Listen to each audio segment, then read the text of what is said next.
Berikut, kami akan memperkenalkan sebuah buku yang sangat istimewa yang mempunyai cerita yang luar biasa. Nah, mau tahu apa isi ceritanya? Ayo simak.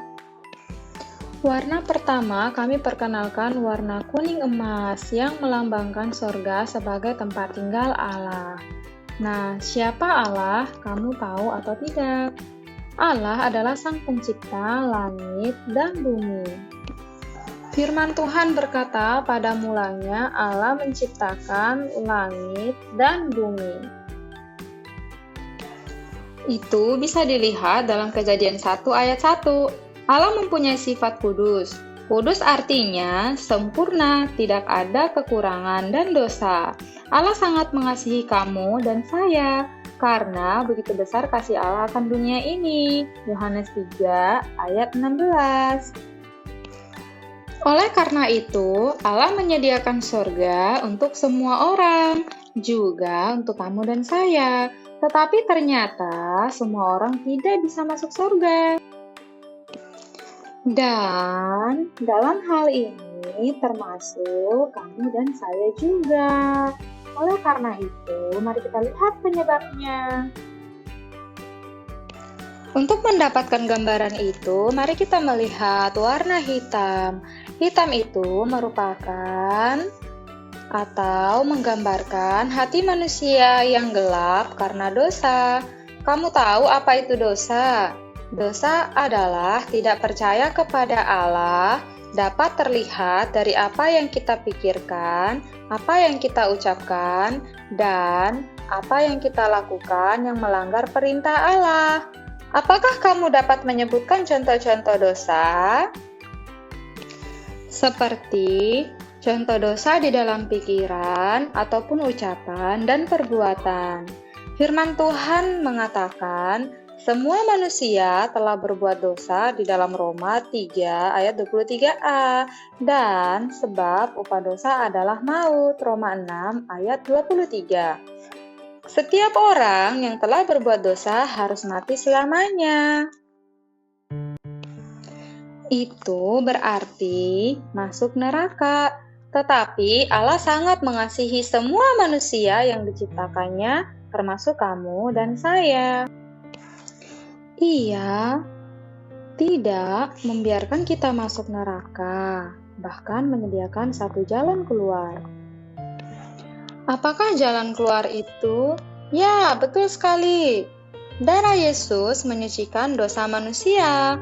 Warna merah menggambarkan darah Tuhan Yesus yang menyucikan dosa kamu dan saya.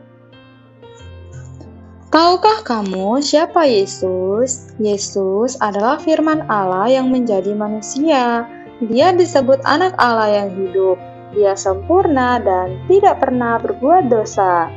Ia datang ke dunia ini menjadi manusia dan rela mengambil semua dosa manusia, memikul hukuman dosa kamu dan saya juga, sehingga mati di atas kayu salib. Tetapi Allah membangkitkannya pada hari yang ketiga.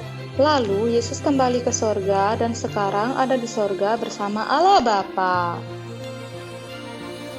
Dan nanti ia akan datang kembali untuk menghakimi dunia dan menjemput orang yang percaya kepadanya, supaya setiap orang yang percaya kepadanya tidak binasa, melainkan beroleh hidup yang kekal.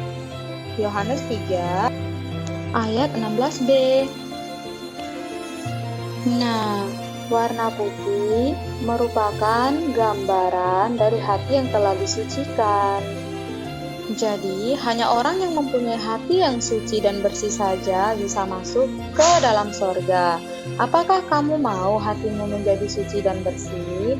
Nah, ada 3 hal yang dapat kamu lakukan, yaitu yang pertama, berdoa. Mengakui bahwa Allah adalah Sang Pencipta yang mengasihimu. Yang kedua, kamu mengakui dosamu satu persatu secara jujur dengan rendah hati kepada Allah dan mohon Tuhan Yesus mengampuni dosa-dosamu. Yang ketiga adalah mengundang Tuhan Yesus masuk ke dalam hatimu untuk menjadi Tuhan dan Juru Selamat. Maukah kamu menerima Tuhan Yesus di dalam hatimu? Kamu boleh berdoa seperti ini. Terima kasih karena Tuhan mengasihi saya. Saat ini saya datang mengaku dosa-dosa saya. Saudara atau adik-adik bisa ucapkan dosa itu kepada Tuhan secara jujur. Lalu kemudian katakan dalam doamu, Tuhan, ampunilah dosa saya. Saya mengundang Yesus yang telah mati untuk dosa saya dan telah bangkit, masuklah di dalam hati saya dan tinggallah di dalam hati saya selama-lamanya. Dalam nama Yesus saya berdoa. Amin. Nah, Yohanes 1 ayat 12 berkata bahwa semua orang yang menerimanya diberinya kuasa supaya menjadi anak-anak Allah, yaitu mereka yang percaya dalam namanya. Selamat, kamu telah menjadi anak-anak Allah. Yeay! Nah, jika Tuhan Yesus sudah masuk di dalam hatimu dan kamu sudah menjadi anak-anak Allah, maka ketahuilah, warna yang kamu lihat, yaitu warna hijau, merupakan lambang dari kamu harus bertumbuh dan berbuah.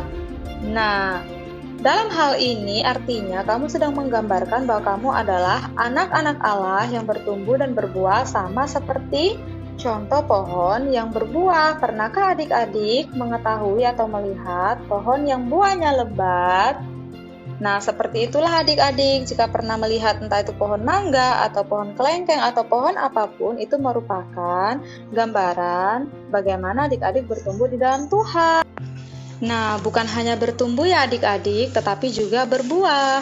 Allah ingin saya dan adik-adik semuanya mengenal Dia lebih lagi dan bertumbuh serta berbuah di dalam Dia. Bagaimana cara supaya saya dan adik-adik bisa bertumbuh dan berbuah? Mari simak. Ada 5 cara bagaimana kita harus bertumbuh dan berbuah di dalam Tuhan. Yang pertama, membaca Alkitab setiap hari. Yang kedua, berdoa senantiasa. Allah Bapa ingin kamu menceritakan segala sesuatu kepadanya senantiasa di dalam doamu. Yang ketiga adalah hidup kudus dan mengakui dosa. Minta pengampunan kepada Tuhan Yesus setiap hari. Yang keempat, rajin pergi ke gereja untuk beribadah, baik itu sekolah minggu maupun nanti adik-adik ketika sudah remaja dan memasuki usia pemuda, sebagai pemuda dewasa, bahkan ketika sudah menjadi dewasa. Yang kelima adalah bersaksi. Nah, kabar baik ini yang telah adik-adik dapatkan harus diceritakan kepada siapa saja supaya mereka juga dapat hidup selama